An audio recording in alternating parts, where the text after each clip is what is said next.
คิดดูเสียงกันเดี๋ยวชิดเด้อนี่เน็ตหมดไปแล้วเน็ตหมดอ่ะ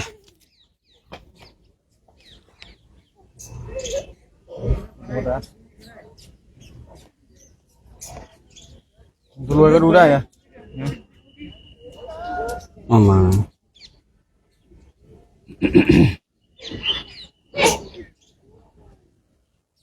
เนี่ยเด้อให้เข้าดูฟังเสียงคิดดูเสียงกันเดี๋ยวชิดเด้อมาแล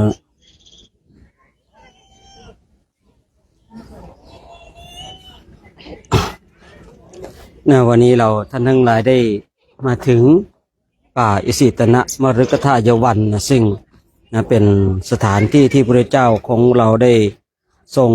แสดงพระธรรมจักรวัฒนสูตรพร้อมกับอนัตตลักษณสูตรนี่ที่เป็นเหตุให้ปัญจวัคคีย์ทั้งห้าได้บรรลุเป็นพระอรหันต์นั้นเราท่านทั้งหลายได้มาถึงเดี๋ยวก็จะได้กราบพระพร้อมๆกันนะพร้อมกันแล้วกราบ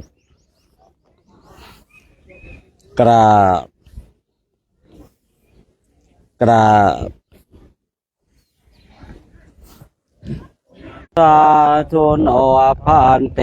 ภะคะวะสุจิราปารินิพุตโตเปปัจฉิมาชนะตานุกะปะมานาสาอิเมสกาเรทุขตาปนากาลาภูเตปฏิคันหาตุอัมหากังทีคารตะอิตายาสุขายาอะระหังสัมมาสัมพุทโธภะคะวาพุทธังภะคะวันตังอภิวาเทมิสวากขาโตภะคะวะตาธัมโมธัมมังนัมสสามิสุปฏิปันโน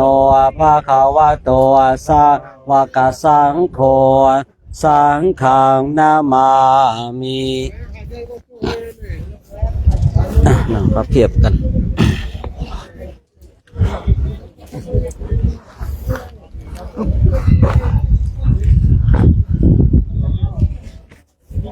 อันธรรมยังพุทธสาปะคะวะโตบุปภาคณมการังกโรมะเสนะโมตัสสะภะคะวะโตอะระหะโตสัมมาสัมพุทธัสสะนะโมตัสสะภะคะวะโตอะระหะโตสัมมาสัมพุทธัสสะนะโมตัสสะภะคะวะโตอะระหะโตสัมมาสัมพุทธัสสะ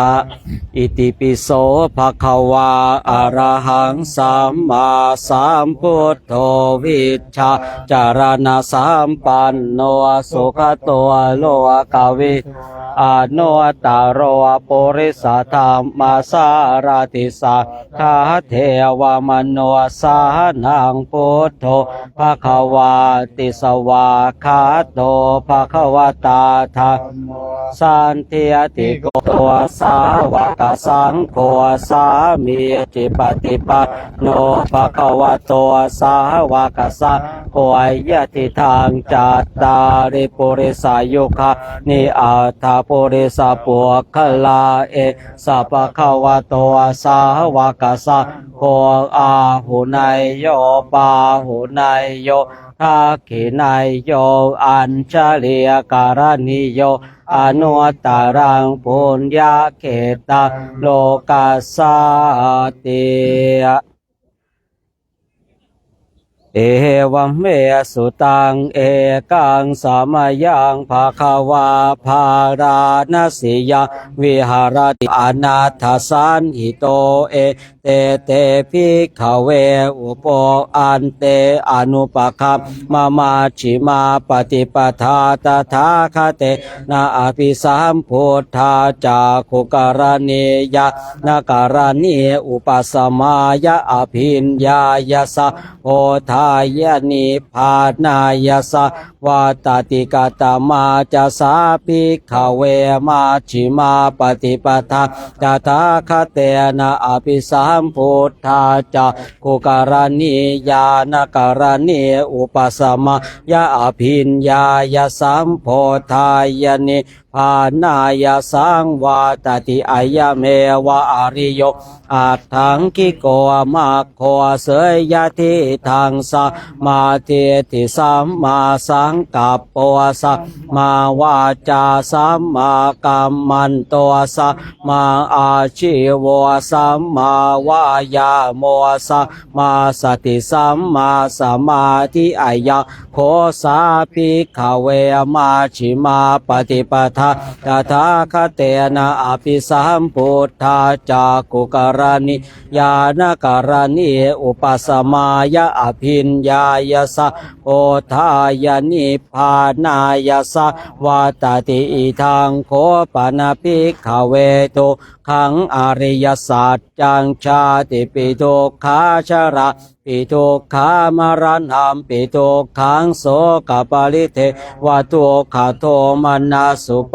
ยาสาปิทุกขาอาปิเยหิสัมปโยโคทุกโคปิเยหิวิปโยโคทุโคยามปิชังนรปฏิตามปิทุกขังสัจจิเตนะปัญจุปาทานขันธาตุขาอิทังโคปนะภิกขเวทุกขสมุทัยโยอริยสัจจังญายังตันหาปโนปวิกานาทิราคสหคตาตาตระตาตราปินันตินิเสยยะทิทางกามตันหาปวตันหาวิปวตันหาอิทาโคปนะภิกขเวทุกขานิโรโธอริยสัจจังโยตาสาเยวตันหายะอาเสสวิราคนิโรโธจะโคปตินิสัตโคโมติอานาลโยอิทาโคปนะภิกขเวทุกขานิโรธคามิเนียปฏิปทาอริยสัจจังอายมเหวะอริโยงอะทังกิโกมาโคเสยยติทางสัมมาทิฏฐิสัมมาสังกัปปะสัมมาวาจาสัมมากัมมันโตสัมมาอาชีวะสัมมาวายาโมสัมมาสติสัมมาสมาธิอิทังทุกขังอริยสัจจันติเมภิกขเวบุพนิทาทุกขังอริยสัจจังปริญเยยันติเมภิกขเว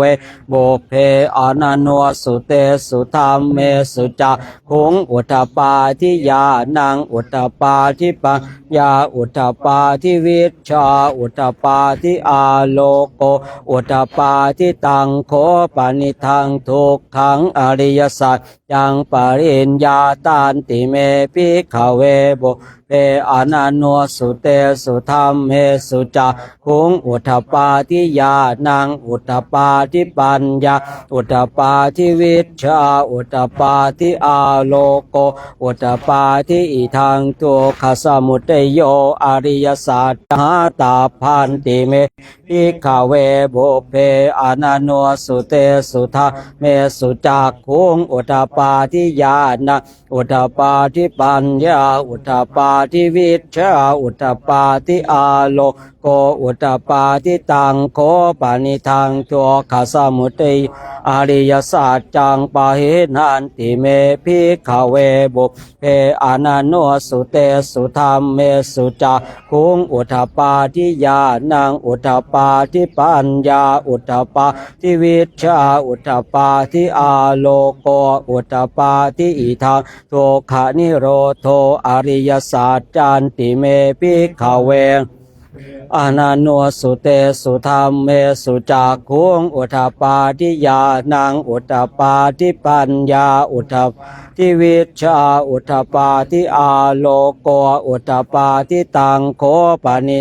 โทขานิโรโทอริยสัจจังสาชิกาตาพันติเมภิกขเวโบเพอนันโนสุเตสุทาเมสุจักขุงอุทธปาทิยานังอุทธปาทิปะ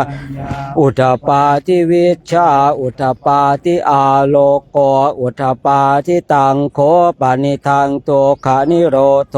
อริยสัจจังสาชิกาตันติเมภิกขเวโบเออนันโนสุเตสุธรรมเมสุจักขุงอุทธปาทิยานังอุทธปาทิปัญโยสิเนวตาวะหังภิกขเวสเทวะเกโลเกสมะเกสะปรามะเกสะสมณพรามณิยาปัจจายสเทวะมันสายะอนุตตรังสาปุนาปโวติอิทัมะจะปะคะวังอาตมนาปัญจวาคิยาปิโคปะคะวะโตภาสิตังอภินันทงอิมาสมินจะปนะเวยาการณาสมิงพันยมาเนอายาสามโตโกทัญญาสวิราชังเวตามรังธรรมจากโคงอุตตปาทิยากินติสมุทัยธรรมมังสะพันตังนิโรธธรรมันติปวาติเตจะปะคะวะตาธรรมจากแก่ภูมาเทวาสะธรรมโนสาเวสุงเอตเยภูมานังเทวานังสะทังสุตวาจาตุมหาราชิกาเทวาสะธรรมโนสาเวสุงจาตุมหาราชิกานังเทวานังสะทังสุตวาตาวติงสาเทวาสะธรรมโนสาเวสุงตาวติสานังเทวานังสะทังสุตวายามาเทวาสะธรรมโนสาเวสุงยามานังเทวานังสัตตังสุตวาเตสุงปารานิมิสวสวัตตินังเทวานังสัตตังสุตวาพระมปริสัจจาเทวาสะธรรมโนสาเวสุงพระมปริสัจจานังเทนางสัตตังสุตวาพระมปโลหิตาเทวาสะธรรมโนสาเวสุงพระมปโลหิตานังเทวานางสัตตังสุตวามหาพระมาเทวาสะธรรมโนสาเวสุงมหาพระมานังเทสุตวาปริตาภาเทวาสะธรรมโนสาเวสุงปริตาภานังเทวานังสัทังสุตวังอาปมานาภาเทวาสะธรรมโนสาเวสุงอาปมานาภานังเทวานังสัตตังสุตวังอาภาสราเทวาสาธรรมโนสาเวสุงอาภาสรานังเทวานังสัตตังสุตวาปเรตสุภาเทวาสะธรรมโนสาเวสุงปเรตสุภานังเทนางสัตทังสุตวังอัปมาณสุภาเทวาสะธรรมโนสาเวสุงอัปมาณสุภานังเทวานังสัตทังสุตวาสุภกินนหกาเทวาสะธรรมโนสาเวสุงสุภกินนหกาเทวานังสัตทังสุตวาเวหาปลาเทวาสะธรรมโนสาเวสุงเวหาปลานังเทวานังสัตทังสุตวาอวิหาเทวาสะธรรมโนสาเวสุงอวิหานังเทวาสัทธังสุตวังอัตตปาเทวาสัทธมโนสาเวสุงอัตตปานังเทวานังสัทธังสุตวาสุทาสาเทวาสัทธมโนสาเวสุงสุทาสานังเทวาสัทธังสุตวาสุทาสีเทวาสัทธมโนสาเวสุงสุทาสีนังเทวา สัตตังสุตวะอาคานิตกาเทวาสาธมนุสาเวสุงเอตัมภควตาภารานาสิยาอิสิปตเนมิกทาเยอนุตตรังธรรมจักกังปวัติตังอาปฏิวัติยังสมณเณนวาพระมเณนวาเทเวนวามะเรนวาพระมุนาวาเกนจิวะโลกัสสมินเต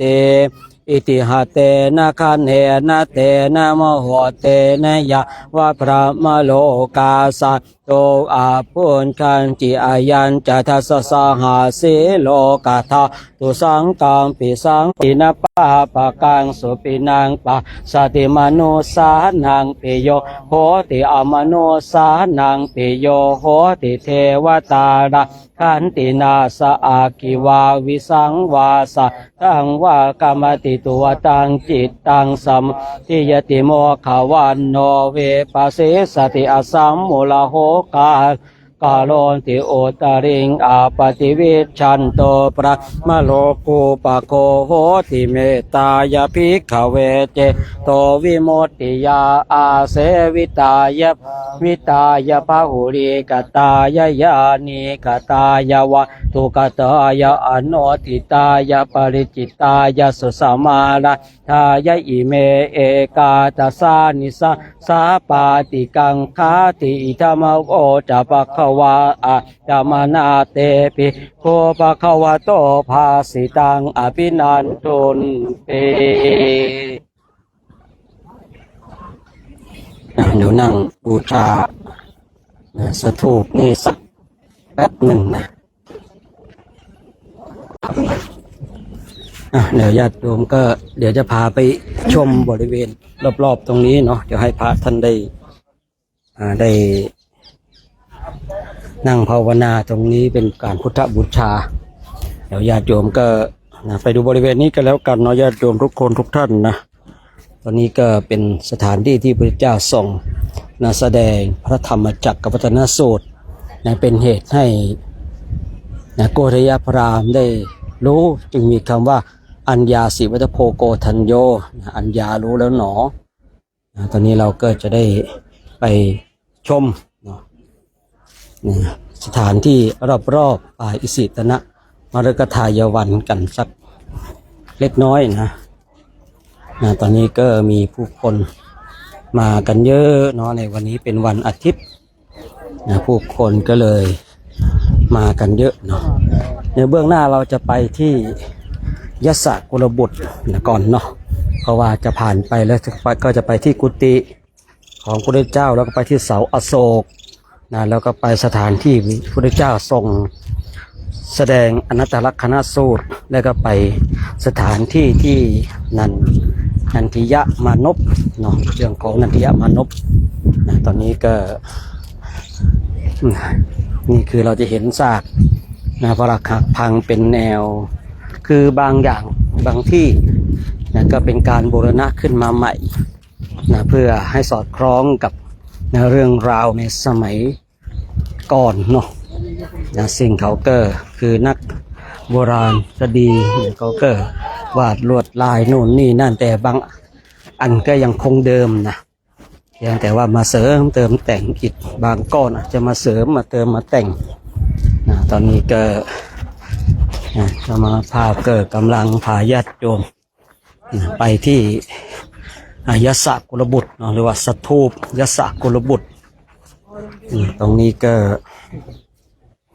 ทำให้เราท่านทั้งหลายได้เห็นชาวพุทธจากนานาประเทศได้มากราบไหว้สักการะคือที่ให้ญาติโยมได้เห็นกันด้วยเนาะบางทีเนาะไม่ได้มาด้วยตาเนื้อแต่มาด้วยตาทิพย์ตอนนี้ก็จะย้อนแสงนิดนึงก็นี่จะประมาณนี้เลยญาติโยมตอนนี้คณะของเราก็